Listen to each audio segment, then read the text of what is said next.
Hi, my name is Edward Capucci. My project is called Investigating Social Media. Technology used to help society grow. People used to invent things to help them do research, such as the telescope or things like that. And social practices used to shape technology.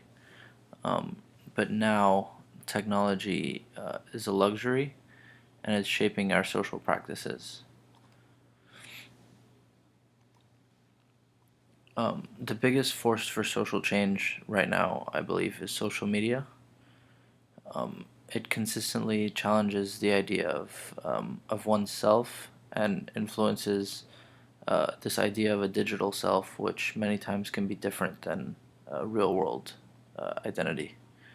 Throughout the world, there's 3 billion internet users and 2.3 billion active social media users. So it's over 66%, it's about 70%, which is a huge number of social media users. So I'm an audio mixer, and it's mostly freelance. There's not much steady salary positions, so it forces people in my position to promote yourself through social media outlets.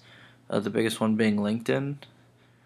It's more of a professional social media outlet, and it really helps people who, like I said, who are in my position, promote themselves and try to find work.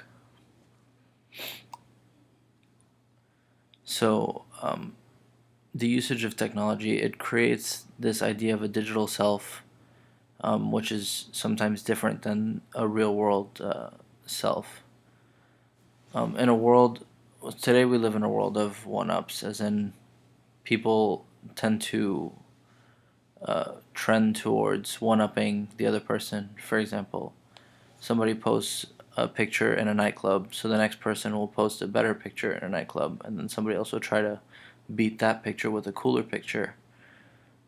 So this it creates this idea of cool versus not cool, and that's mainly with teenagers. Teenagers seem to be the biggest the biggest group of people who fall victim to this. So again, it positive and negative aspects. So a positive aspect of a digital self is that it can turn introverts into a little bit more extroverted. It helps them break out of their shell and provides a medium for them to be more social. It can also help people gain confidence, voice opinions, talk about topics they wouldn't normally talk about in real life. There's chat rooms and forums where they can voice certain opinions that maybe they wouldn't feel comfortable sharing out in the real world. A negative is that people are not always who they seem to be online, and there's little to no repercussions to what is said online. Anybody can say whatever they want, and there's almost no governing body who's going to tell them anything. So social media, it gave everyone free reign to say anything that they want. A lot of times, this leads to many issues, mainly with regards to teenagers. And the biggest issue in today's world is cyberbullying, in my opinion, with regards to social media and technology in general. So cyberbullying is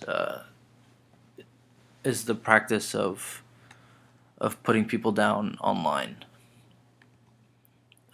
So Donegan, his name is Richard Donegan. He wrote an article about cyberbullying, and a quote from his article is, "Online forums provided a communal breeding ground for youth to assault one another."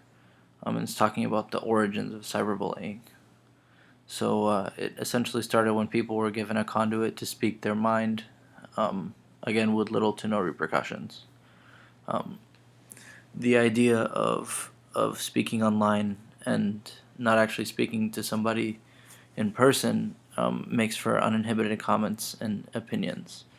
and these opinions are not always the popular opinion. You can just essentially say whatever you want, whenever you want. Cyberbullying is mostly prevalent among teens. 50% of teens report being cyberbullied, and 4,500 kids commit suicide each year because of this. And currently, it is the number 3 killer of teens in the United States. So it's a growing issue, and right now it's a huge issue that we need to do something about. The target population is teenagers for the most part. Societal and social expectations drive most of teenagers' decisions. They are the most malleable when it comes to their identity, essentially because they're still trying to figure out who they are. Adults, they generally have a stronger sense of their identity and their self, and they tend to be less affected by bullying. The main topic that can be connected to this issue, again, is the one of digital self. I think it's the one that fits best for this particular issue. Understanding digital self helps make sense of the personas people choose to adapt online. So a lot of times people act very differently online than they do in real life. A lot of times people are more inhibited in real life, and they tend to be a little bit more outgoing when it comes to their persona online.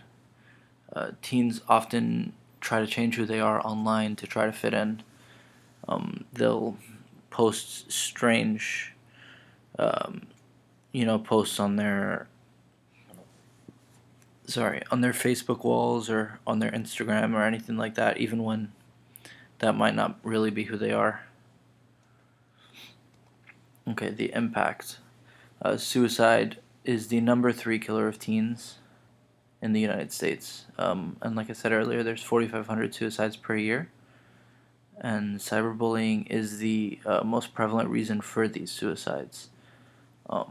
And one major thing that it leads to is depression, and that's what leads to suicide.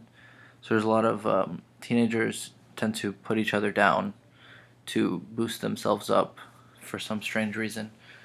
But that seems to phase out for the most part, not always, as they grow older. So my prediction, in the immediate future, I think things will probably get a little bit worse. More people are gaining access to the internet every day.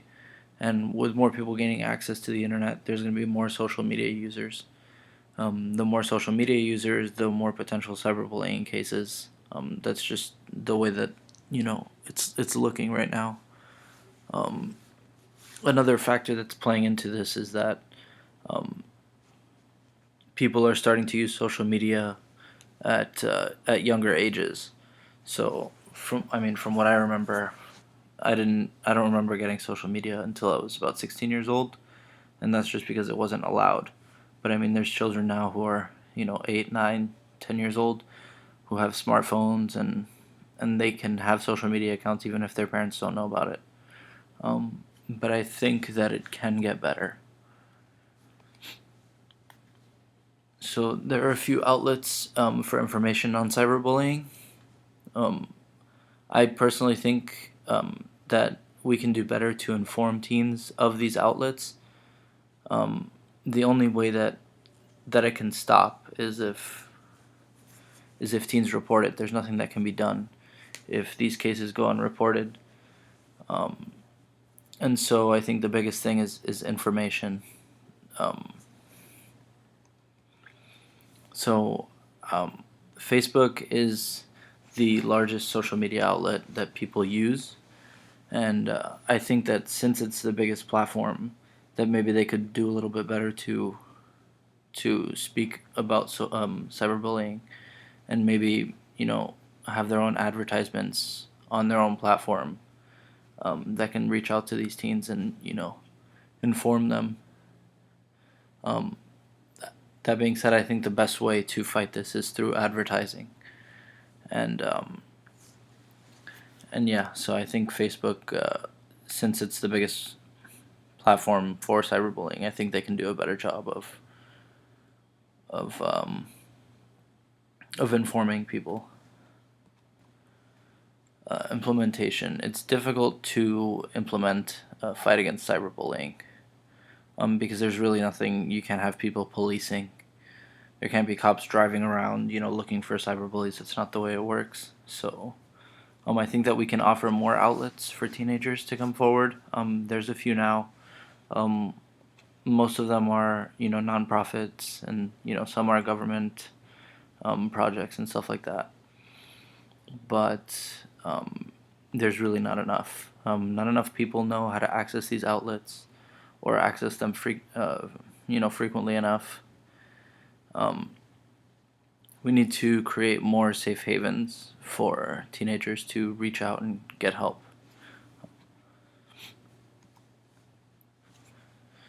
The benefits. I think my plan is not too different from the strategy that's in effect today. Um, I just think that there needs to be more of everything that there is right now. More outlets, more safe havens, more advertising, more information. Because in reality, there's there's too many people who think that this idea of cyberbullying is a joke. Um, and teenagers also have to understand that nothing can happen if they don't speak up, because that's the only way that you can fight this issue. And yeah, that's it. These are my resources, and I've also linked to them in the Word document that's gonna carry the link for this presentation. So thanks.